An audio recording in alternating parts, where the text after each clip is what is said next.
Season 4, Meeting Underground, Episode 2.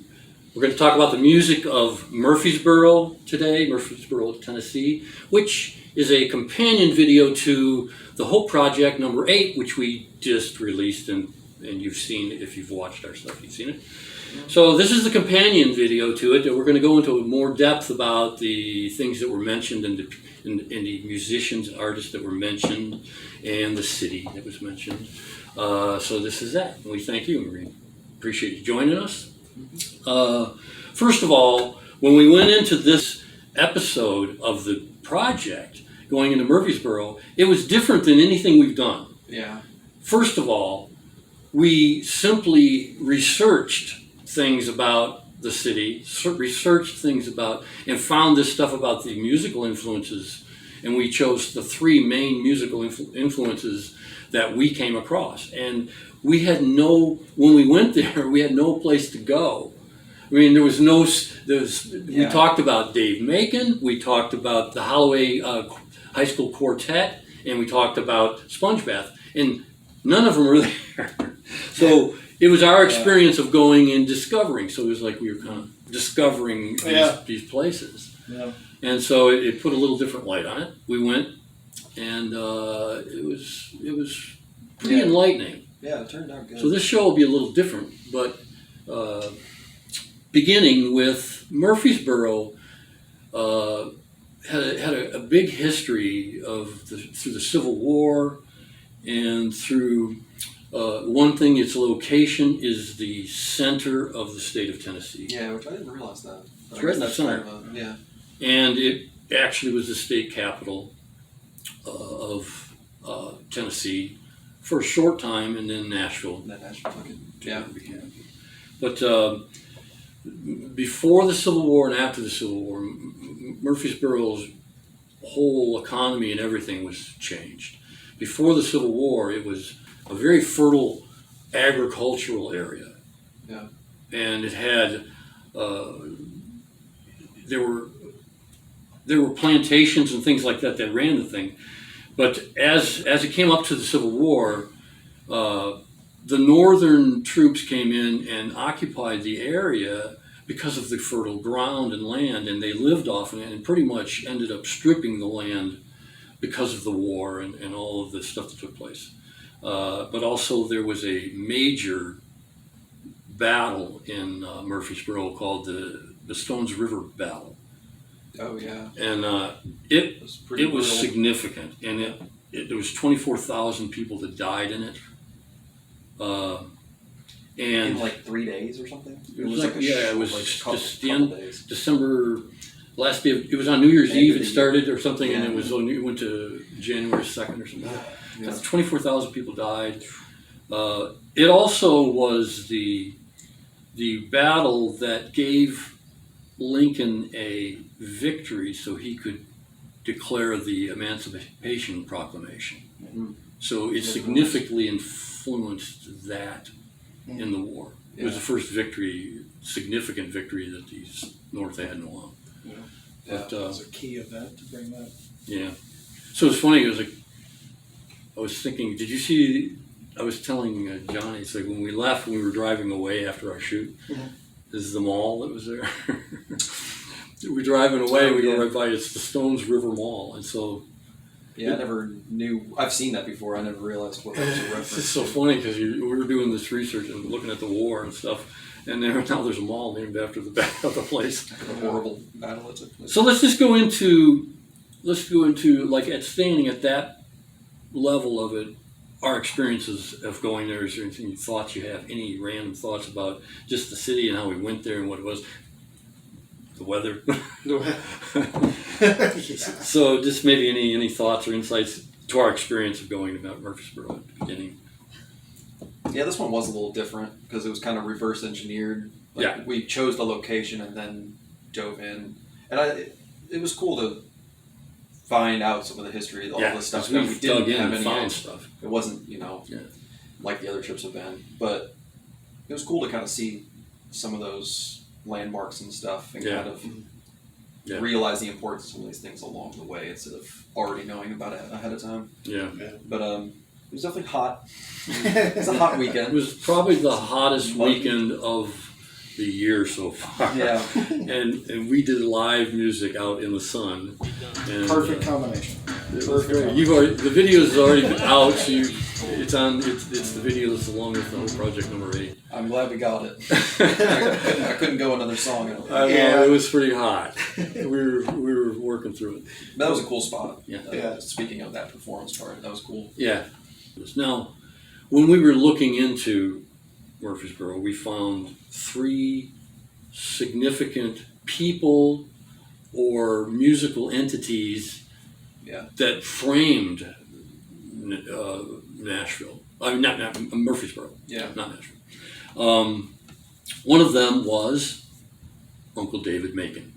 Well, the train pulled on to the very next stop. I looked around about 17 cops. Crossed the hill, you ought to seen me run. Bang a bang a bang a with my Gatling gun. Taking me back, taking me back, taking me back, taking me back, taking me back to my old Carolina home. Oh yeah, taking me back, taking me back.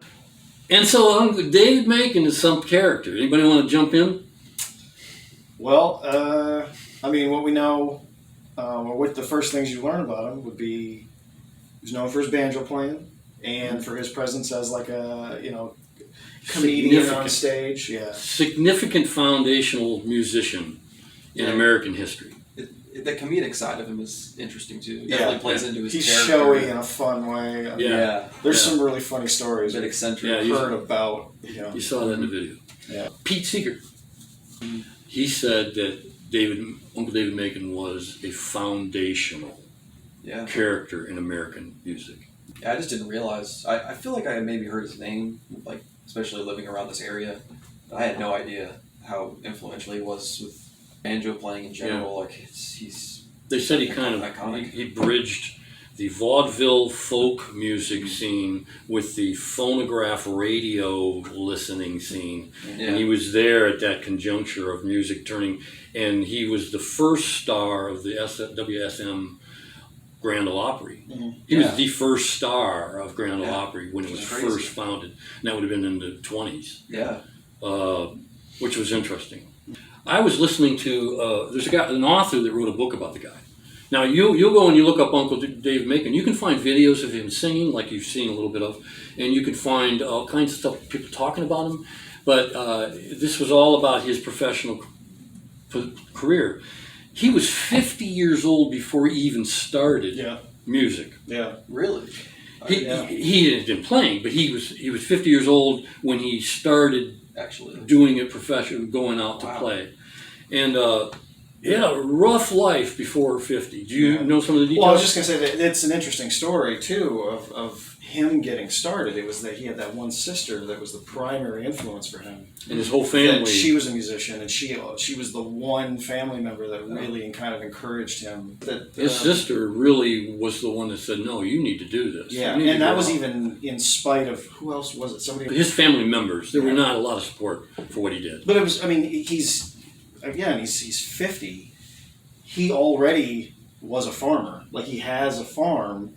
Yeah. And then he would just, once he got going with his career, would like leave, go do music, and then come back and start working the farm again. Like, that was just how he did things. Yeah. Well, before he was 50, he came from a family himself of 11 kids. Wow. He was one of 11 kids, and he himself had 7 kids when he launched his career to be this traveling comedian, banjo player. Yeah. And before he even started his career, he struggled with alcoholism.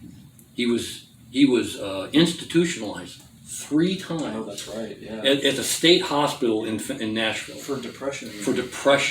And related into the issues of drinking and stuff like that. Yeah, that certainly didn't help. But when he was 35 years old, out of the 11 brothers and sisters he had, half of them were dead. Yep. Wow. And he was 35. So that means 5 or 6 of them died before he was even, he was only 35. Yeah. That's how shows you how rough that is a rough life. It's pretty rough, and they were farmers and stuff. So tough life. His dad was murdered on Broadway. Right. Yeah. I didn't see that. He was I think he was mugged and murdered on Broadway, which doesn't. It's kind of similar to these days. Yeah. It says something about him that he can go through all that and then end up doing comedic and it's all entertainment. Fun, yeah, funny and wow. Plus, his style of banjo playing is noted by people that are banjo players. Yeah, for sure. Murfreesboro, before and after the war, there's no hiding the fact this is a southern county and southern state. Yeah. Which pre-Civil War to post-Civil War, there were plantations everywhere. Yeah. There was a lot of it was a deep seed of the South, and the war changed that. Over time, yeah. And actually Murfreesboro changed from being a agricultural place supported much by plantations and the slavery that was going on. Yeah. When after the war, the slavery ended, the occupation of the town of the area ended, and the area was depleted completely. Yeah. And so it came back decades later as a industrial and manufacturing area. Yeah. But it never returned to the kind of agricultural stuff. So the effect of, we're talking about people that lived in this time. And so Macon.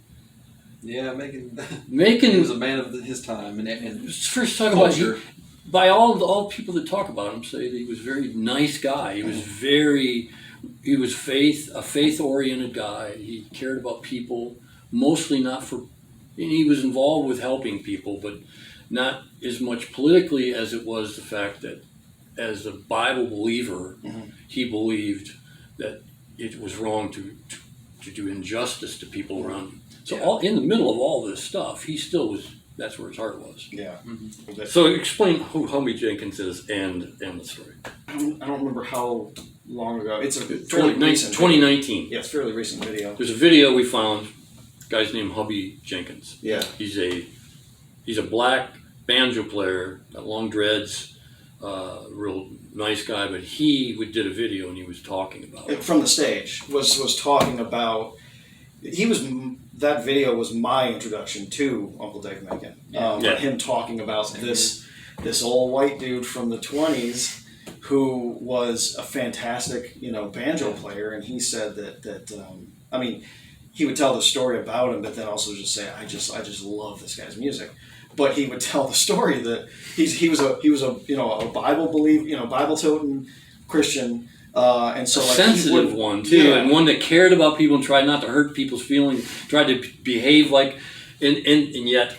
Yeah, so he would watch his language, like wouldn't say, he would say heck or darn or stuff like that on stage, but then like Howie Jenkins says, he'd be dropping N-bombs all over the place because that was just and I think what you said, he actually paused and said he said he was definitely a man of his time. Yeah, it's like he was a product of the culture at the time, and there was a lot of racist. He's even got that behavior, song names and stuff like. But also the language, the N-word language stuff was not. It wasn't. It's what it was at the time. It was a cultural thing, but it also played out in his actions that wasn't a hateful thing because of how he made sure to take care of There were specific stories they would tell of him when they were performing or traveling or whatever, of taking care of his black friend musicians that were performing with him. He would make sure that he would bring them out food and make sure that they were taken care of, treated as equals. At heart,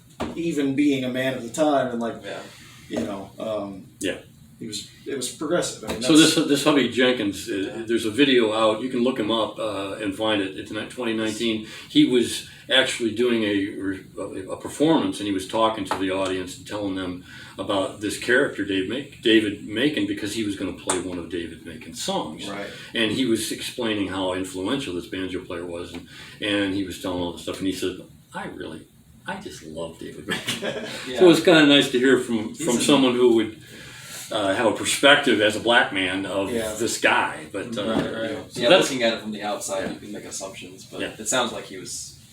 But he was a fascinating character. He was the first superstar of the Grand Ole Opry back in the late 20s. He was considered one of the 2 or 3 founding people that were involved with WSM Grand Ole Opry, which everybody knows the extent of that reach and what it, and even to today.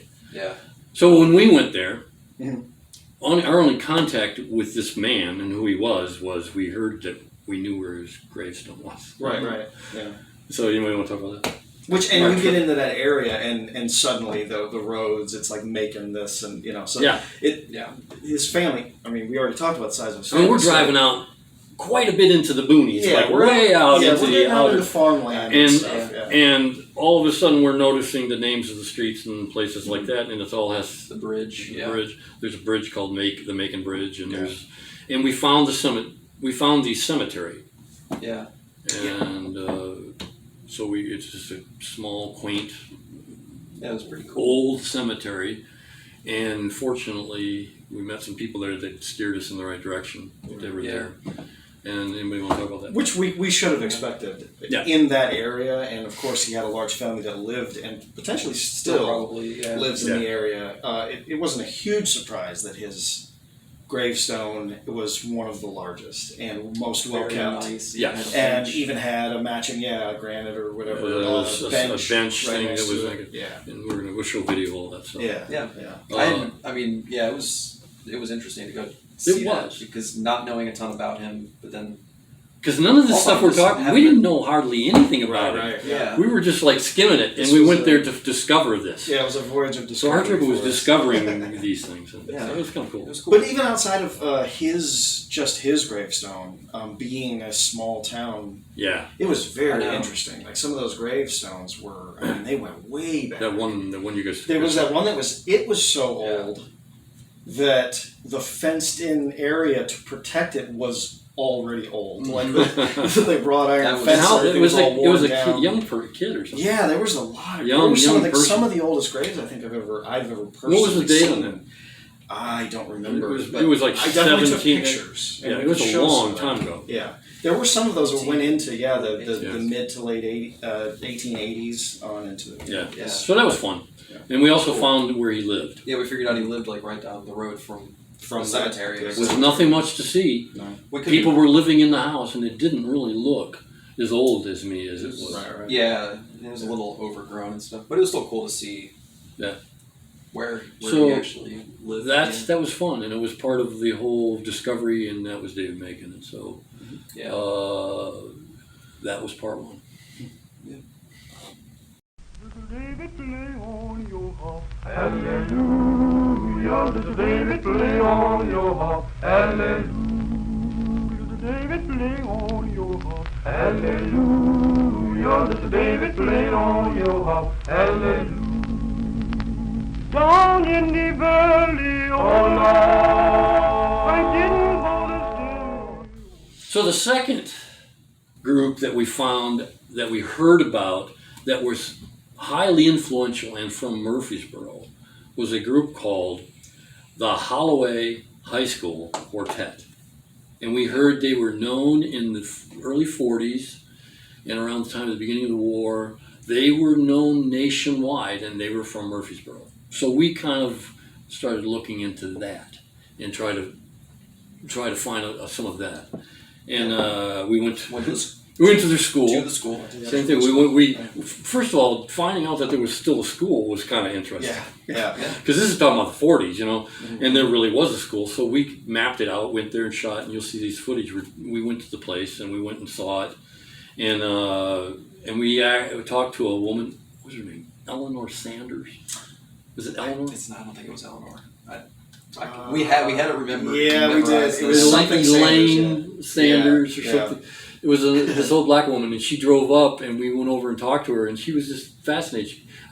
I was telling her why we were at their school, and why we were doing this, and we said, we're just here to shoot footage of this, to document this singing group, the Holloway High School Quartet that came from this high school. She goes, and she said she went to this high school 30 years ago, but she'd never heard of this quartet. So They were like they were known nationwide Yeah. just before the Second World War, or Yeah. at the beginning of the Second World War. Yeah. So it was Cool interesting. stuff. Yeah, it was really cool. And then we found this footage. We traced them down. The names of the guys were this. First of all, they said they were from that high school, but by the sound of their voices, because they sound like full-grown men. They do. Yeah, they do. And sure, that's what shocked me. so they're saying that the story is probably that they all was from that high school, but they might have done it like when they were 19 or 20 or a little bit older, that they recorded this stuff. Yeah. Okay. How their music got known was related to this guy named John W. Work III. Mm. He was a professor of music at Fisk and went on to what ended up being Juilliard. Yeah. He was very Pretty accomplished yeah. composer, a black man at the time. Interesting how he really was very influential, and Yeah. he became part of You've heard of these stories where a lot of the black music was gathered and recorded for first time to enter it into the Library of Congress to become part of the American history. Yeah. And I think it was the Archive of American Folk Song. That was the group that worked with the Library of Congress. Most people credit this guy named Alan Lomax, who was this blues folk singer, but he was a white guy, and he took it on himself to work with the Library of the Congress, and they started recording unknown blues players and gospel singers. Yeah. And It's really cool stuff. so Lomax is the one credited, but John Work actually started to work with them, and in the region of where we're at, he did a lot of stuff. A lot. Yeah. And John Work himself was the one credited that he actually was the first person to record Muddy Waters. Yeah, which is huge. And that's usually the story I hear. Muddy Waters was originally discovered by this Library of Congress thing where they went out recording people and stuff. But so John Work III was the one that worked in this area about that, and he worked on that from like 1939 to 41 or something like that. 40s, yeah. And then he's the one that found Holloway High School Quartet. Yeah. And so any recordings that we have access to listen to are most, if not all, the And you- recordings he set up and Through did. John, yeah. You're right, yeah. And they were known nationwide. They were known everywhere, Cool stuff. and they were just a singing gospel group. And it's just really cool. Mm-hmm. So we had this country guy, Macon, and we have this gospel singing group, Yeah. and these are all simply from Murfreesboro. Yeah. And this group from Murfreesboro ended up being known everywhere. Yeah. And so we got to go to their high school. We got to do footage. We got to go film, and you see some of that. Yeah. It's been a few weeks since we've been to Murfreesboro, but we just found out their names. We traced it down. Yeah, doing a little We research. go into the show. These are the guys. 4 guys: Warren G. Johnson, Richard Gregory, Zema Richardson, and Anthony Winrow. I guess were the 4. And those are the 4 guys that were the quartet. Yeah, it's cool stuff. I love that era of like gospel. Yeah, it's pretty cool. Style is really cool. We went to this graveyard not knowing what we were going to get. Yeah. Cold, and we went to this high school cold. We didn't know anything, Yeah. but it just ended up being cool because we kind of like dug up where these guys are from. People from their own high school, never heard of them, Right. and we're going, "Well, you're documenting them." It was pretty cool. So it was kind of a highlight to me of the trip. Yeah. It's pretty neat. We've had these interactions with locals on maybe every one of these trips. Every trip. But even on this one, just at our, the hotel we stayed at, which was, it was just the lady that checked us in. And we had said that, what we were, in town for. And when we were leaving, we were finishing up on our second day, and I was dropping the keys off, and she asked about the project, and so I gave her details. And you've had more than one of these interactions, but just telling her, we're here looking at this and this and this, that is music history from your area, where you live, and she just got really excited about this. This whole project idea is people love it. I was like, I like the day before we took off to go to Murfreesboro.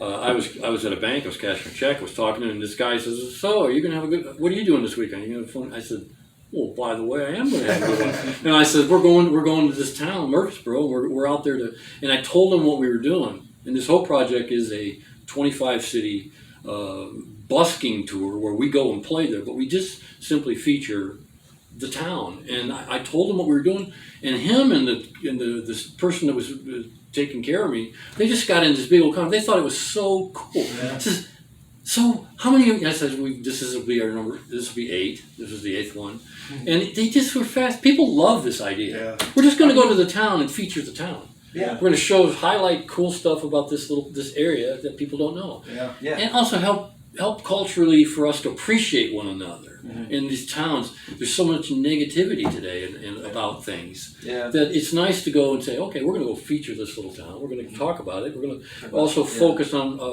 nonprofits that can help. You can help support the communities there. But it's just a great idea. Yeah, I've had a lot of fun doing these, and this one is no different. So the high school quartet thing, it kind of come full circle, and now we got to hear what they sounded like. Right. Yeah. So it was pretty cool. Yeah. Very cool. Yeah.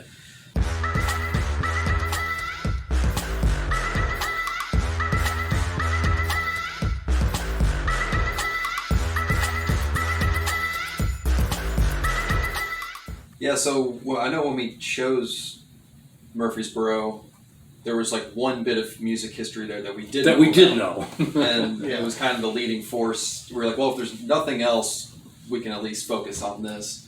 And that was all of SpongeBath Records. Right. I was pretty young. I mean... So this is back, what, mid-90s? Well, and that's the thing, too. SpongeBath Records, all of this has happened in the time since we've moved to Tennessee. Yeah. Like, it headed into its peak, right in the first couple of years after. For those not familiar, SpongeBath Records was this, all of a sudden, it just popped out as nowhere, and it was known nationwide, and a lot of guys out of MTSU, so a lot of college kids that were in bands. Mm-hmm. You had the band Self.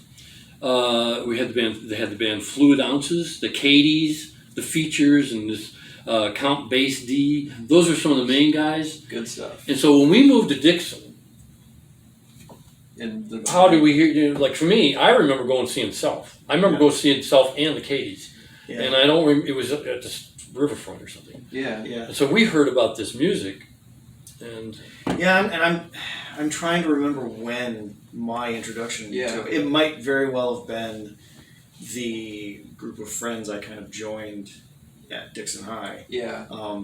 And because I mean it was coming out of Murfreesboro, and they even kind of, I mean, it became, even though it was in Murfreesboro, it kind of became the Nashville sound as far as and it wasn't like indie music rock and indie and rock oriented and rock pop, that kind of this was before like Jack White came and before the Black Keys, before the rock influences, the Kings of Leon. I'm sure Kings of Leon and them were probably around, but they weren't in Nashville. They were much. No, they might have been. They're from. They might have been around, but they were. But SpongeBath brought this attention to where if you thought of Nashville, the rock element, the rock pop element, indie element of Nashville was SpongeBath. Right, something other than country for Nashville to be known by. SpongeBath Records, I mean, it came on strong. And they were a lot of good musicians. They were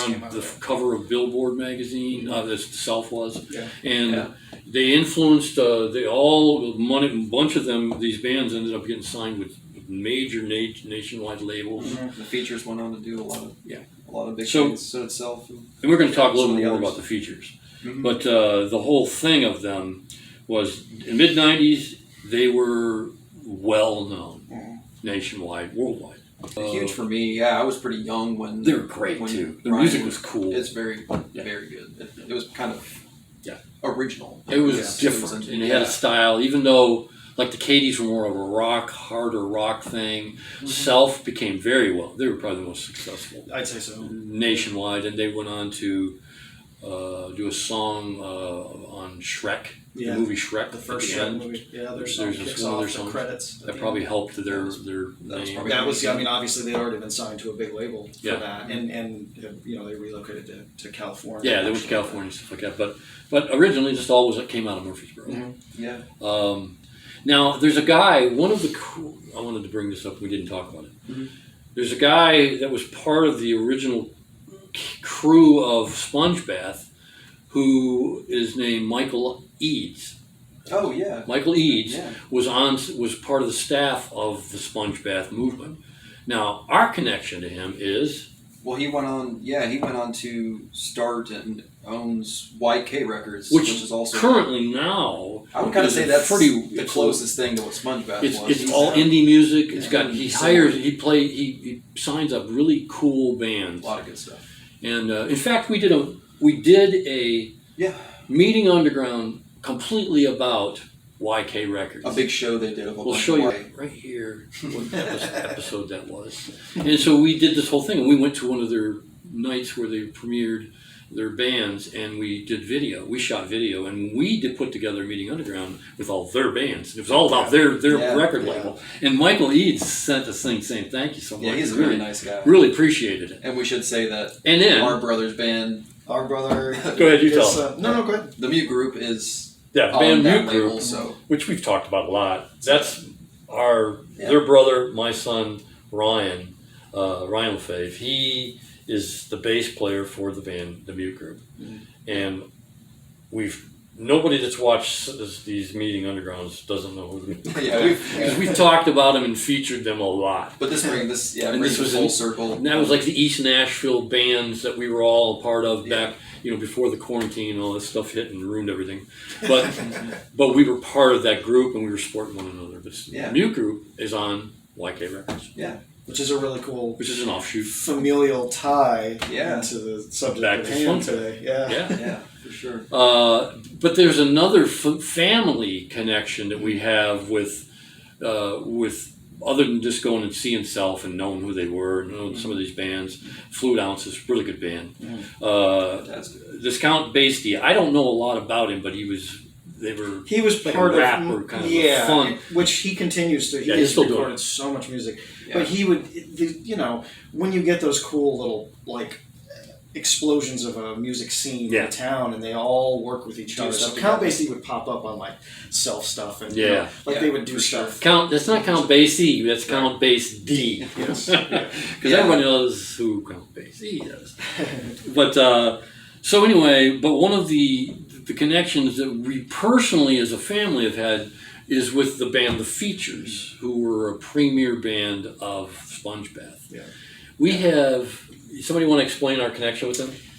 Well, I'd been listening to them, at some point, shortly after we'd moved here from Michigan, I'd been listening to a lot of these bands and would go with friends into Nashville and see their live shows and in a number of different venues. I remember seeing The Features early on where Matt is up on the stage in his rabbit suit playing his trombone, and all that, and then seeing Self, and getting to meet the band, and I still have a pair of drumsticks from the drummer from Self, which is he's one of my favorite drummers. I just always liked his style, and his name's Jason. So, but one of the go ahead. But so having gone to a number of these shows, and then there was a particular one that we went. It was a Third and Lindsley show. It was a Mother's Day show, and we took Mom. And now, to explain, we want to explain a little bit. My wife, Sally, is a really, really good photographer. And she's photographed a lot of music bands. Citizen Cope, she's done a significant amount of work on his work early on. Yeah. And then she did lots of other bands and stuff like that. But The Features was one of the bands she connected up with personally, and did a lot of their early photo stuff that was going on when they were first breaking. And that was my wife and their mother. Yeah, Two Wings Photography, by the way. Yeah, it's right here. But I remember the specific event. We went to that Mother's Day show of The Features, and they were just on it that night. And they got done, and Mom was so in love with their music, she went straight over to the manager and was like, "You guys are awesome. Can I shoot you? Can I do some photos with you?" And that started that interaction, that relationship. It went on for a few years. Mom was, promo one shots. of their official photographers, and so just had to be surreal for you. It was very surreal. I'd already been listening to them for years, and then it's like, Mom's going to do pictures of The Features. The Features. And then by the way, The Features are fantastic. They are, and they always have been. And they're copied now. Still influential. They're influential. For listening to them, I heard a little bit coming back of like Talking Heads sort of influence, but they took that and they didn't copy that. They took it into a whole thing that now they're the ones everybody's copying that are doing it currently in today's music market. And they still play. I mean, they still play self and features on Light 100 once in a while. Like it's definitely still in the air a bit. Their influence and stuff. I remember mom did this shoot with features, and it was at this. I forget where it was, somewhere in Nashville. Her friend's studio, I think. Yeah, it was a friend of her studio, and I went there just to be a grunt guy, a gopher to help out. And so, I did not miss the opportunity to go to that. I was there. So you were there too. Yeah. And so we got to watch them change wardrobe and all that stuff. I kind of got to know Matt a little bit that day. I never really was close. Mom was pretty close to those guys, but I knew them. They knew me by face and name and all that. And but it was real interesting. So we got to go to that first thing, that studio shoot which that for me ended up all that stuff. They ended up using all that material. And Mom, Sally, my wife, basically gave them all of that stuff at no charge and allowed them to use it for promotion. And it was pretty cool. That experience for me at the studio, like we already discussed, I was already a huge fan and had been for a few years. So to actually, I don't know how many people get to do this, to like sit down with a band that you love and just talk music. So cool. I got to have like discussions with them about music that I liked, that they liked, that hearing influences like you mentioned Talking Heads, but I remember Matt specifically saying, he was a big David Bowie fan, and that David Bowie would be another one. Yeah, it's not like he was a direct, but I noted it was that new wave kind of rock thing that the Talking Heads are doing. Quirkiness. Their band. This was after that, so these guys. I could tell he was influenced with, but Matt is incredible. These guys put out some great music, and they ended up getting signed with a big label, and then stuff happened, and they ended up. But they're still around, still influential. I don't know if they're playing right now. I think they might, as far as I know, they might have stopped a couple years ago. But well, they went for a while. There's one other little 6 degrees of separation thing that happened in this. We talked about YK Records. Well, one of the bands on YK Records is called The Robe. Yeah. Oh yeah. And when we shot their showcases, we had film of this band, The Robe, and The Robe is a guy named Rollum, and he's in this band, The Robe, that's on YK Records, and he was the drummer from the features. Yeah. Another little circle event. A lot of those guys are still in the scene and in the community. So it's pretty cool. And they're great too. His new band's The Robe. So we're probably going to have to bring this into a close, but that's the three different areas that Murfreesboro represents musically, historically, and personally. And I think that the trip we took was very interesting. It was it was not like the other trips. We didn't have certain things to go see, but we dug it all up, and that kind of set the nature of it. We did have to, while there weren't like remnants of things to do with SpongeBath on the walls or at the location, we did make a point of going and seeing a show at the end. Yeah, which we went right across from not the end. I'm sorry, the Burrow. The Burrow. Yeah, the Burrow was the hot club. We'll show a little footage of it. It's right across from the TSU campus. But the Burrow was the place everybody played. That was where all the concerts were. Of those guys. All these bands came through. That was where they broke. They cut their teeth there. Yeah, for sure. It's still there. It's still there. We went and had dinner there. Yeah, and saw a band. They were pretty good. Yeah. That was probably one of, besides like Cornerstone stuff growing up. I was like 13 years old and I saw the features of the Burrow. That was like, I felt like I was growing up. Like I got to go. Cool. So I even have memories of that place. So that's the music of Murfreesboro. And that's what this episode is about. So that's the music of Murfreesboro. We're going to be moving on. We got some ideas for the future, places we're going to go. One of the places we intend to get back to, getting back to bigger music towns, is we've gone and spent time in Memphis, and we want to do that'll come up sometime, maybe in the fall, maybe in the winter. We're gonna be going there, but we're gonna be continue to do these, and we thank you for joining us. Appreciate it.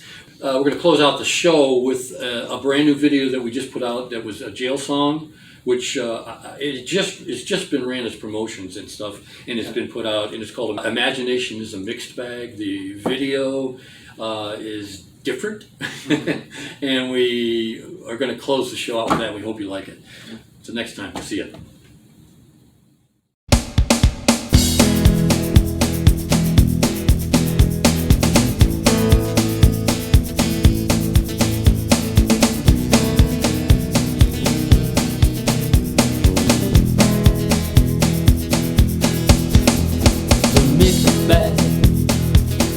Imagination is a mixed bag. Can't lift you up or be a real drag. Imagination is a mixed bag. Never trusting what you hear, only certain what you fear seems such a real thing. Afraid of things to come, like the beating of a drum can leave a real sting. Hoping for a dream, you can see it right before you like a real thing. So fake it till you make it, never try and complicate it till the bell rings. Imagination is a mixed bag. Imagination is a mixed bag. Can lift you up or be a real drag. Imagination is a mixed bag. Always so suspicious of the ones you know so precious, leaves a dark stain. Never know for certain that what lies beyond their curtain is a good thing. Practice counting stars, always certain whose you are in the big scheme. Faith in every promise, never play the doubting Thomas, it's a real thing. No, it's up to you and me, the truth can be so hard to see, we look for it so intently. Glass half full or half empty, the choice is up to you and me, the truth when known will set you free. It's right there to see. Imagine that.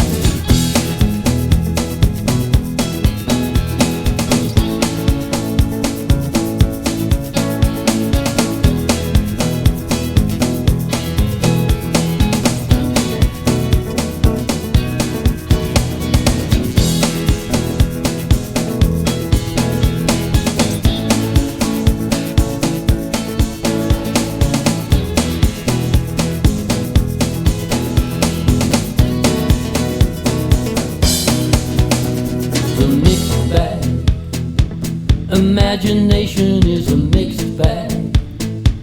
Can lift you up or be a real drag. Imagination is a mixed bag. Imagination is a mixed bag. For a dream you can see. Imagination like a real thing. Can lift you up or be a real drag. Imagination is a mixed bag. Imagination is a mixed bag. Imagination is a mixed bag. Can lift you up or be a real